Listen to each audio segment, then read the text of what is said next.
Yeah, I'd like to start first by thanking the organizers, and very much enjoyed all the talks this morning and this afternoon, and I look forward to the remaining talks and speaking with people.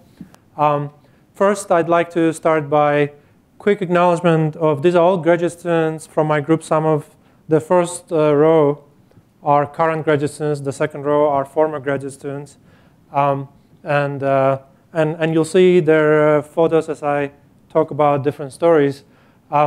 Just two quick notes here is that Garegin Papoian last year started as an assistant professor at Iowa State, and Haiqing Zhao, who has done lots of interesting work that you'll see, he's graduating in 3 weeks, and he's looking for a postdoctoral job. So if you know anyone who's interested in computational modeling, then send me an email. I'll forward it to him. Given especially this afternoon session, I won't go too much into this slide, just to show that this is my collage of chromatin stuff. Even from this, we see that it's a complicated, interesting problem, has many features. And the title of my talk says multiscale. So you see here that this term multiscale is not overused at all, that this is a truly multiscale phenomena that starts at the level of a nanometer and goes all the way to something like 10 microns. So, and there are these many levels of organization, and clearly it will take lots of effort by many people over many years to wrap our heads around to how this whole thing is organized. Now there's a lot of exciting work on just genomic organization with high-stakes experiments and modeling, but I won't go into that. So my work in the last 10 years has been primarily, in this field, has been primarily focused on the single nucleosome level. So I won't go beyond anything than a single nucleosome today. We'd like to go beyond that, so that's where we are moving. But right now, but at least the last 10 years, that's where I've been stuck. And one reason is that I wanted to get almost like a kinematic feeling for how the nucleosome is put together. And until like last year, I didn't have that feeling. Now I'm starting to get it. Hopefully I'll share some of that with you. And I think we have sort of an interesting perspective on that. So let's try to look at this from ground up. These are the histone monomers. It turns out that histone monomers, we actually have a study that we're doing a study that I'm not going to talk about today, but they need to come together, otherwise they are not folded. So really the elementary unit of a nucleosome is a dimer. And then there are two types of dimers. There are H2A/H2B dimers and H3H4 dimers. Clearly, evolutionarily, they are related, but then now they are different a little bit. Of course, you can see structurally this sort of geometric pattern that gets repeated multiple times. So in that sense, it's an extremely symmetric, beautiful structure. So you form these dimers, then H3H4 dimer forms a tetramer. In this tetramer, there's this tetrameric interface. I'm going to talk a lot about this tetrameric interface. We think it's a key to understanding the nucleosome at this kinematic level, just to get a feeling for how does the nucleosome work as a particle. So remember this tetrameric interface here. And then H2A, H2B, when it comes, and when this dimer of dimers comes and docks with this tetramer, then you form an octamer. And then, of course, then there's the DNA part of it. So this is just to give you the background. Now, next, I want to, again, just show you a little bit more, little more structural figures before I move on with our work. Again, I want to show here the tetrameric interface here. And I think also you know that in the nucleosome, there are parts where you have two DNA strands being neighboring, and then there's near the dyad, there's a part where there's only a single DNA strand. And in simulations, that shows up clearly that these parts of the nucleosome are quite different. So in terms of our own work, our first paper was in 2009, so I said almost 10 years ago. And back then, it was 200 nanoseconds was by far the longest simulation of a nucleosome. But this was an atomistic simulation, explicit solvent, explicit ion.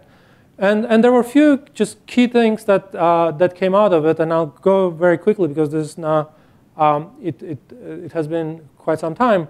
But first, I'll tell you a little bit more about it. But we found that nucleosomal DNA is neutralized significantly more than free DNA, and I'll tell you what that is.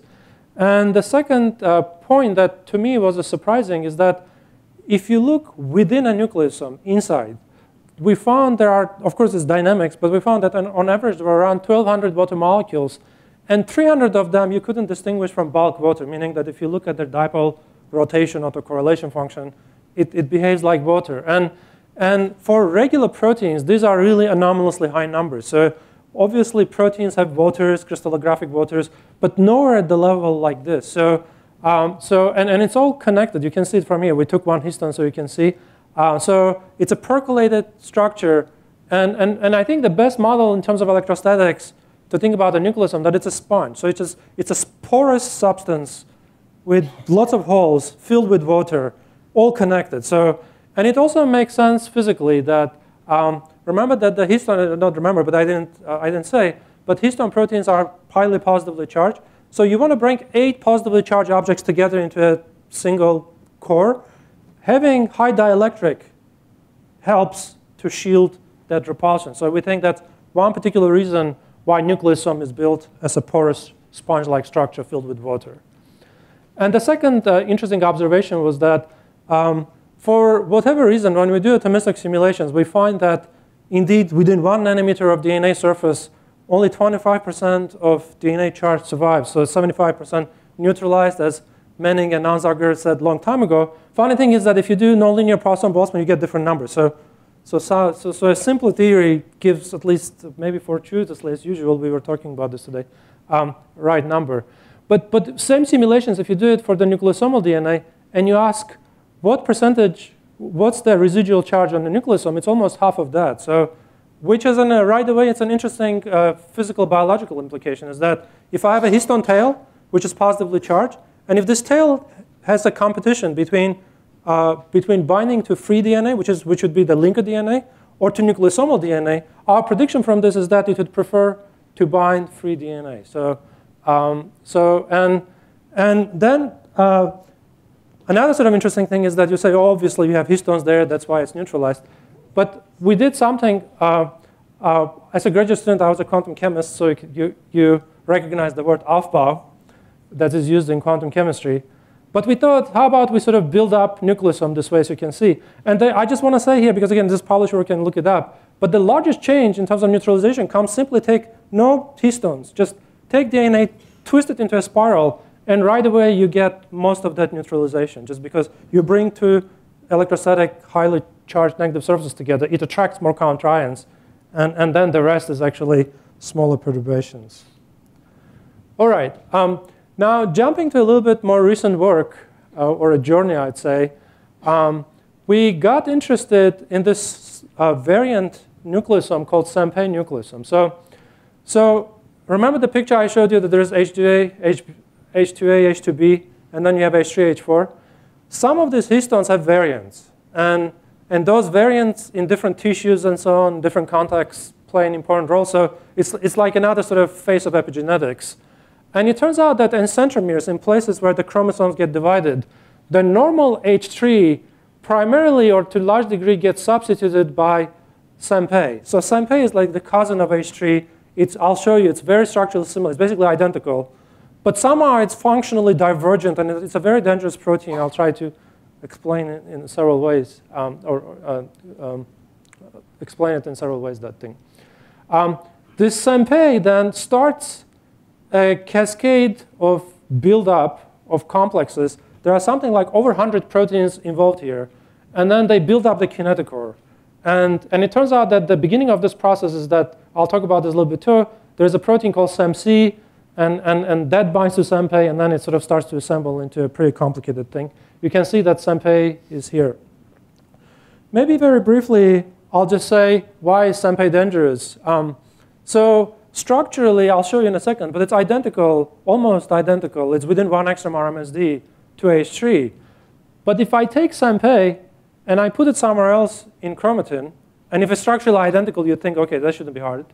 But then you can create false kinetochore. So your chromatin will be shredded into pieces, and you'll get into aneuploid and all sorts of dangerous things. So you have two nearly identical structural proteins, that somehow have to be extremely segregated in the sense that Sampey proteins should go into centromeric regions and H3 shouldn't go and vice versa. And it's actually known that in cancers, the worse is the prognosis, and that's my collaborator Amine Dalal showed this, is that in cancers, Sampey starts to evade the centromeric region and starts to ectopically deposit it in other parts of the genome. And usually the more is this deposition, the worse is the prognosis in cancer. So it is a very dangerous protein. And there is this very complicated chaperone network in the nucleus that keeps it under control. These are pictures from Yamine's lab showing that how Sampey gets localized to kinetochores. Now, I told you that I'll show you pictures of Sampey and H3. And this, I'd like you to look at this. So this is the superposition of the two. So again, if you look, I mean, you can barely see that they are different, right?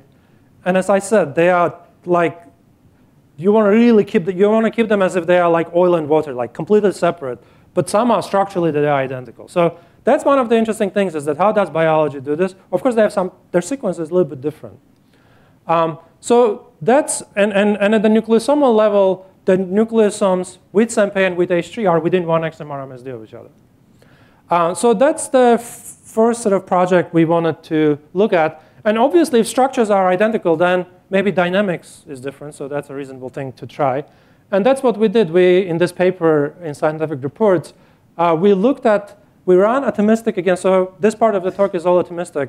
We ran atomistic explicit solvent simulations of Sampey and H3 nucleosomes at around 1 microsecond timescale. And we found that the Sampey nucleosomes are more distortable. They are dynamically more labile. And in particular, remember I told you about this, here's a dimerization, but this tetrameric interface.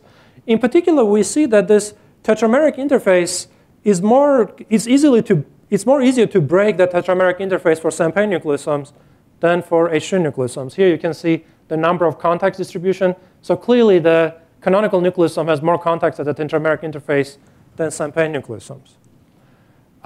And here you can see these are principal component analysis showing the largest, the most coherent collective modes. So the way I think of this is that that tetrameric interface is like a hinge point in the nucleosome. So if I start to distort the nucleosome like a cylindrical object, thin cylindrical object, if that tetrameric interface can break, then the whole structure is a lot more flexible. It flexes more. If it doesn't break, which is on the left, then it's a more rigid object. And that's the primary reason why we see this. Another interesting thing in that paper was that we also see that, for example, the acidic patch that we know are important, in particular when bridging between two nucleosomes, histone tails would bind to the acidic patch.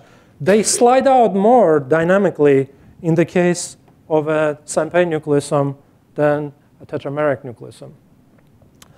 Now, switching gears in terms of the modeling technique, and my talk does say multiscale, so I have at least 2 scales. We also did some of the simulations that we want to do can't really be done with atomistic simulation because of timescale issues. So there's a coarse grain model developed originally by Peter Wolonis, with whom I did a postdoctoral work 15 years ago. And then when I was a postdoc, I introduced water-mediated interactions into this model. And then later, my student, Aram Davtyan, who is currently a DryStep postdoc, he re-implemented the whole thing from scratch. And this new model is called, we call it AwesomeMD. And it's available for public download, and there are many groups that use it. And I'll show you some results with it on nucleosomal modeling. So this was a work in collaboration with Peter, with Bin Zheng, who is currently an assistant professor at MIT. It was his postdoctoral work. And what he did, he simulated regular canonical nucleosomes using AwesomeMD. And he found, he basically looked at, in particular, at DNA unwrapping and also at how the nucleosome comes apart. And he, for example, found that there's this question to whether the DNA comes out symmetrically, like this, or whether it unwraps asymmetrically. And it turns out in this work that depending whether you have histone tails or not, the answer depends on that. So it's an interesting paper. Another paper came from my group, in collaboration with Amine, where we actually, instead of this particular work, it's about dimers, in particular the H3H4 dimer versus Sampey H4 dimer. So just dimers, no tetramers, octamers, or DNA. And already at the level of dimer, we find that the Sampey H4 dimer is significantly more dynamic than the H3H4 dimer. Remember I told you that at the nucleosomal level, the Sampey nucleosome is more distortable. So at the dimeric level, the Sampey dimer is also more distortable. So it's almost like, OK, like it seems that that's the story, that somehow the Sampey-related things, although they are structurally identical, they are more distortable. I'll show you in a second that that's not a correct conclusion. But so far, that's what we have. Another interesting finding from this paper is that H4 histones, so remember that histones are all almost structurally identical and repeated in the core. We found that the H4 histone is by far the most rigid histone in the core. And it turns out that this is the only histone that doesn't have a variant, like H3 has Sampey. There are H2 variants and so on. So H4 doesn't have a variant, and it's one of the most highly conserved histones and proteins. So we think that the H4 histones, which are sort of these rigid elements, they constitute the mechanical core that holds the structure together. And then other elements like H2 and H3, they are more pliable, and then they are more regulated. Finally, there is this interesting protein called HGERP. So it turns out that there is a complicated network of chaperones in the nucleus, and HGERP is one of them, that orchestrates this whole histone deposition. In particular, orchestrates H3 versus Sampey different deposition. Let me skip through this just to show here maybe this movie, if it plays, or didn't play. I wonder if my movies will play. That HGERP is green, and when the HGERP binds to the histone dimer, it sort of puts it in place. But when HGERP is not there, it turns out that the Sampey dimer is a lot more unstable, and that was one of the findings of the paper. So I told you about the dimers and octamers. I told you that both at the dimer and the octamer level, the Sampey dimer and octamer is more flexible than canonical histone. So if the life was simple, then at the tetramer level, we'll have the same result and say, OK, this is how things are. But we're actually going to see that it's exactly the opposite. So what we can do in these coarse-grained simulations, we can compute what's called potential of mean force. We can bring two dimers together to form a tetramer. So you can see two curves for forming the tetramer. And first of all, you see that for the case of Sampey, interestingly, you get a more stable structure that Sampey would like to tetramerize more. And in particular, another thing that we see is that when we look at the, for example, radius of gyration distributions, we see that the Sampey tetramer is more compact, and that actually agrees with Ben Black, who is at UPenn. There has been some controversy in the field about this, but with his findings, experimental findings. Another interesting thing, and now this is the complete, again, opposite of what I showed before. Remember that tetrameric interface I keep telling you about? In the case of a nucleosome or an octamer, in the case of Sampey, it was more broken, and that was the reason for the distortability of the nucleosome. When we look at for the tetramer case, just pure isolated tetramer, it's the other way around. We see that there are more contacts at the tetrameric interface for Sampey, and it's more rigid. In particular, what we see is that in the case of, I'll show you a movie, but in the case of H3H4 tetramer, this tetrameric interface is very weak, and the whole sort of the dimers, they just swivel like this. You'll see in a movie. But in the case of Sampey, there is much less swiveling, so you get a much more rigid sort of configuration. You get much stronger interactions. And what's also interesting is, actually, I'll get back to that, to the octamer story. But I'll show you this. So these are, again, the coarse-grained simulations. On the left, you see the Sampey H4. And on the right, I think initially you can see more clearly that there's a lot more distortability here for H3H4, which is opposite to the nucleosomal case.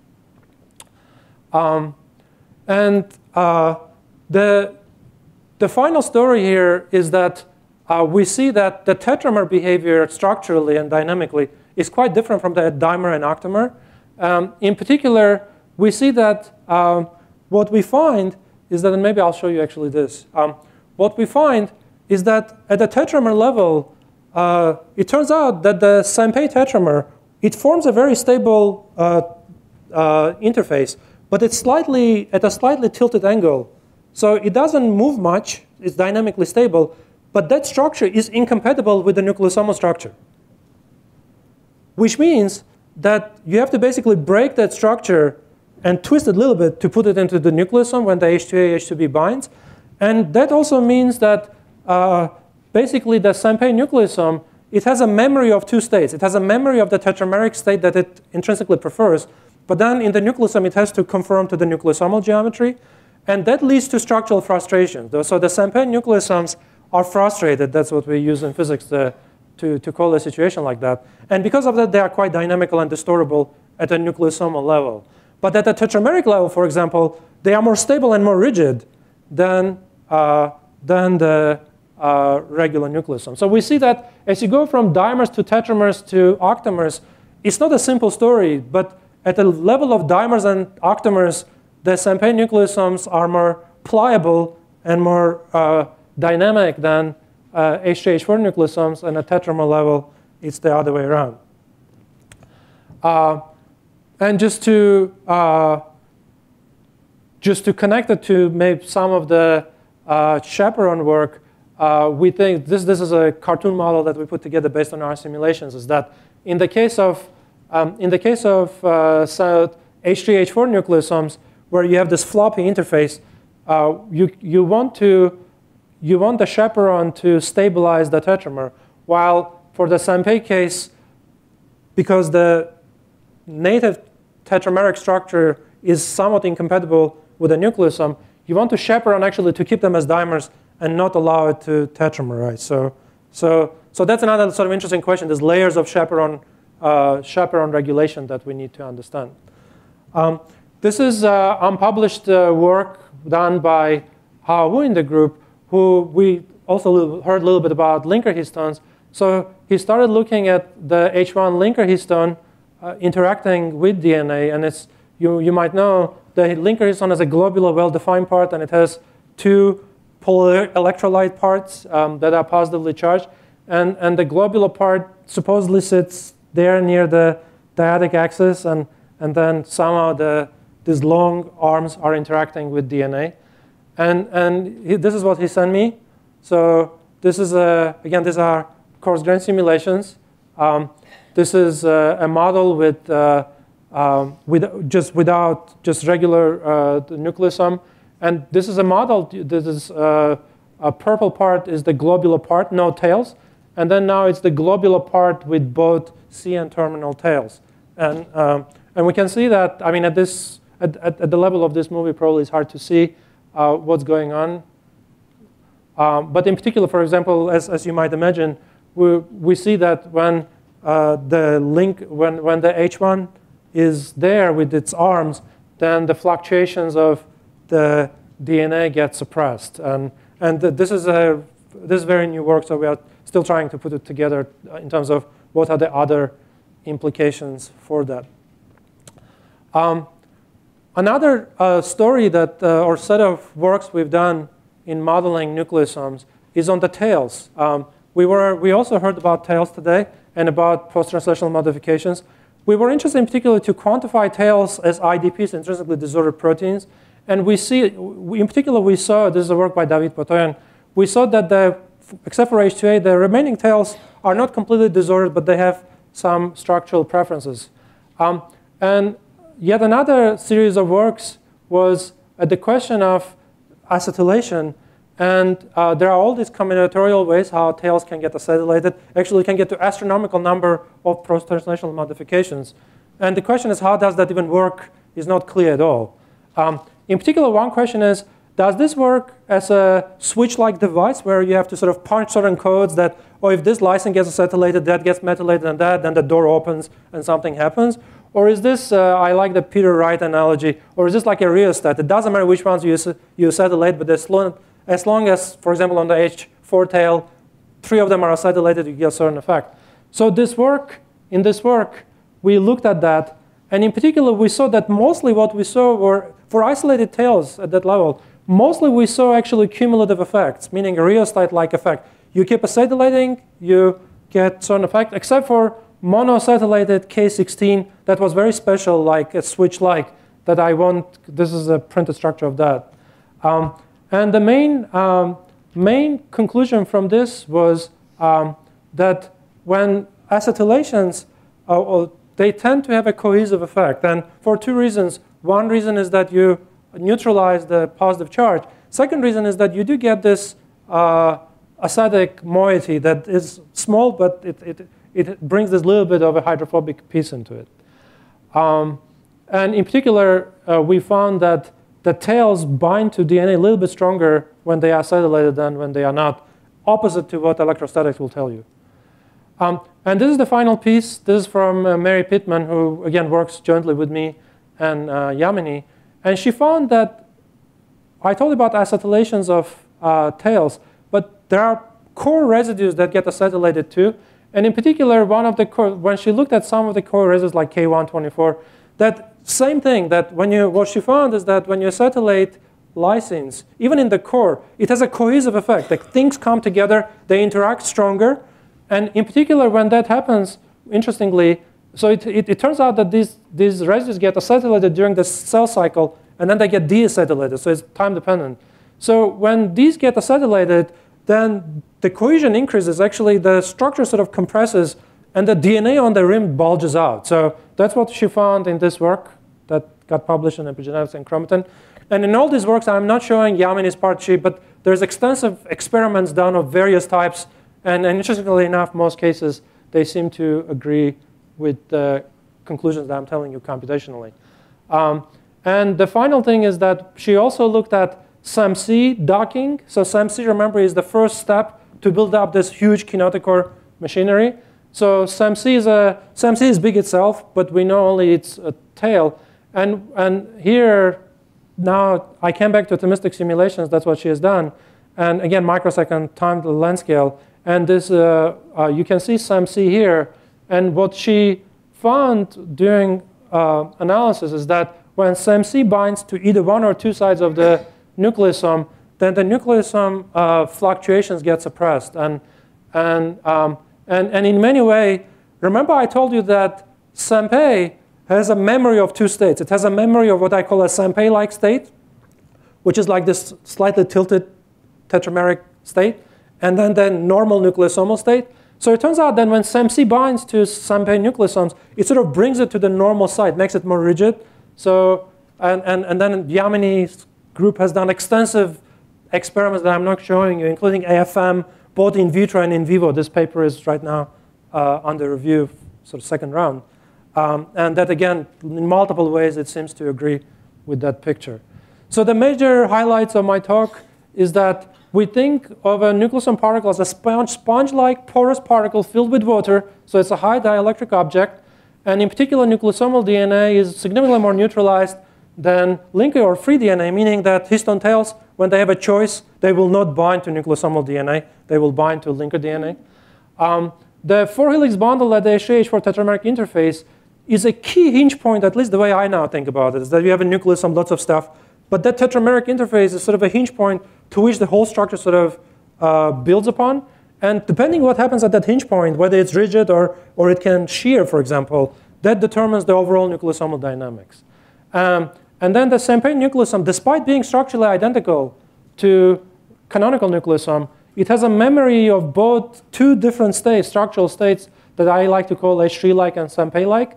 And post-translational modifications can shift that equilibrium. In particular, acetylations or binding of SAMC nudges the landscape more toward the canonical nucleosome state, making it more rigid and so on. And we also found that in general, when you combinatorially acetylate tails or core, there is a general sort of a rheostat-like or cumulative effect of just increasing cohesive interactions, both with respect to tails binding to DNA or tails binding to protein, and also within the core.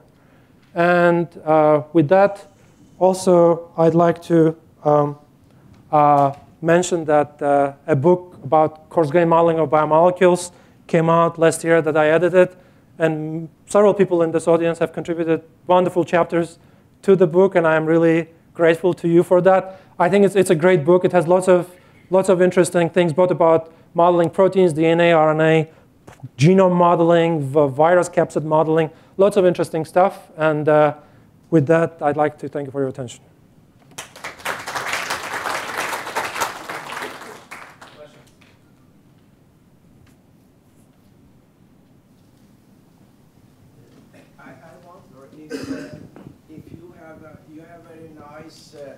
Simulations and so on, and I wonder if you have confirmed it by scattering experiments, for instance.